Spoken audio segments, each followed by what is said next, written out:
रेलटेल का stock cover कर रहे हैं ट्रेंडिंग स्टॉक्स में। इससे पहले हमने 26 सितंबर को भी रेलवे स्टॉक्स को कवर किया था। उस समय रेलटेल की बात हमने नहीं करी थी, लेकिन रेलटेल को लेकर आज हमारे दर्शकों की ओर से बहुत सारे सवाल आते हुए नजर आ रहे हैं। मेन सवाल यही है कि क्या रेलवे शेयर बॉटम आउट कर चुके हैं, क्या रेलटेल में भी बॉटम बन चुका है, क्या इसमें फ्रेश खरीदारी कर सकते हैं। चलिए इस वीडियो के जरिए आपको इस चीज़ का जवाब देने की कोशिश करते हैं। पहले देखिए आज किस तरह का एक्शन बनता हुआ दिखा है, जिस वजह से ये स्टॉक फिर से लाइमलाइट में आता हुआ दिखा है, लोगों के रडार पर लौटता हुआ दिखा है। आज इस शेयर में हमने 10% तक की तेजी बनती हुई दिखी है। आज अगर आप इंटरडे में देखेंगे तो इस शेयर ने 449 रुपए का हाई लेवल टच किया है, जो कि इसका इंटरडे हाई है। और इस तरह ये शेयर आप देखेंगे 2 हफ्ते से ज्यादा की ऊंचाई पर पहुंचता हुआ दिखा है। 8 अक्टूबर को आप देखेंगे तो इंटरडे में शेयर ने 385 रुपए 30 पैसे का निचला स्तर छुआ था। तो एक रीसेंट बॉटम आप कह सकते हैं या फिर रीसेंट लो है जो कि स्टॉक ने टच किया था, और वहां से अच्छी खासी रिकवरी हो चुकी है। 385 वाला शेयर ऑलमोस्ट आज 450 रुपए के आसपास पहुंचता हुआ नजर आया। लेकिन 12 जुलाई को इसने अपना रिकॉर्ड हाई टच किया था 617 रुपए 80 पैसे का, और वहां से अगर आप देखेंगे तो 1/3 इस स्टॉक से जो पूरे जो गेन्स हैं वो वाइप आउट हो चुके हैं। यानी कि 33% ये शेयर अपने रिकॉर्ड हाई लेवल से करेक्ट होता हुआ नजर आया है। लेकिन उसके बावजूद भी आप देखिए जो रिकॉर्ड हाई से करेक्शन आया है, आज ये 412 रुपए का जो लो बना है वहां तक हमने कैलकुलेट करके आपको बताया है। और इस गिरावट के बावजूद भी आप देखिए 6 महीने में ये शेयर 20%, इस साल करीब 24.5% उछल चुका है।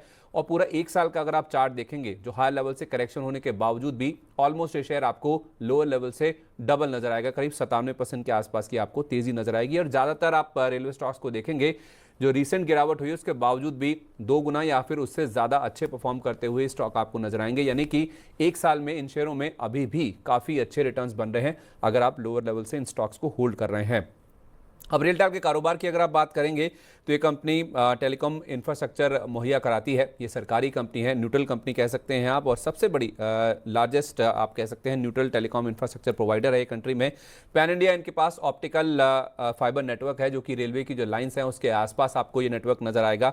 तो उस लिहाज से ये कंपनी काफ़ी इंपॉर्टेंट है, काफ़ी बड़ी कंपनी समझी जाती है। और आज की जो तेज़ी है उसके पीछे की वजह समझेंगे तो आपको एक नया ऑर्डर मिला है इस कंपनी को 80 करोड़ रुपए के आसपास का माड़ा से, यानी कि Maharashtra housing and area development authority से ये कंपनी को नया ऑर्डर मिलता हुआ दिखा है। और पिछले कुछ समय में अगर आप देखेंगे तो इस कंपनी को लगातार नए ऑर्डर्स मिलते हुए दिखे हैं। ये जो ऑर्डर है माड़ा वाला, इसमें आप देखेंगे तो क्लाउड पर इस कंपनी की ओर से माड़ा के लिए एक तो डेटा सेंटर बनाए जाएंगे, साथ ही जो डिजास्टर रिकवरी साइट है वो लगाने के लिए ये जो ऑर्डर है ये कंपनी के पास मिलता हुआ दिखा है।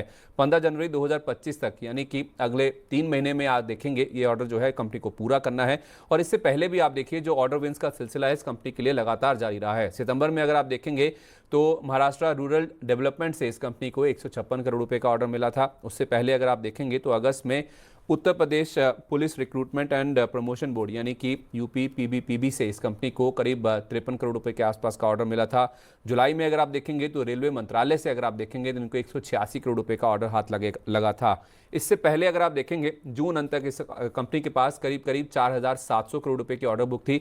और जितने भी ऑर्डर्स हैं ये जून की जो ऑर्डर बुक है उसके बाद के हैं, यानी कि आप कह सकते हैं कि करीब 5000 करोड़ रुपए के आसपास की ऑर्डर बुक पर फिलहाल ये कंपनी बैठी हुई है। और अगर आप FY24 की कुल रेवेन्यू देखेंगे तो वो करीब 2500 करोड़ रुपए के आसपास की थी। तो उस लिहाज से देखा जाए तो 2 गुनी ऑर्डर बुक है। जितने रेवेन्यूज उन्होंने पिछले साल यानी कि मार्च में जो वित्त वर्ष खत्म हुआ उसके लिहाज से देखें तो 2 गुना ज्यादा ऑर्डर बुक इनके पास अभी से ही मौजूद है। और अच्छी बात यह भी है कि 30 अगस्त को ही, यानी कि करीब 1 महीना पहले अगर आप देखेंगे, 1-1.5 महीना पहले ही इनको नवरत्न कंपनी का भी दर्जा मिलता हुआ दिखा है। तो जो फाइनेंशियल इंडिपेंडेंस है कंपनी के बोर्ड के पास वो भी बढ़ती हुई नजर आएगी। ये जो नवरत्न कंपनी का दर्जा मिला, इससे पहले ये मिनी रत्न कंपनी थी।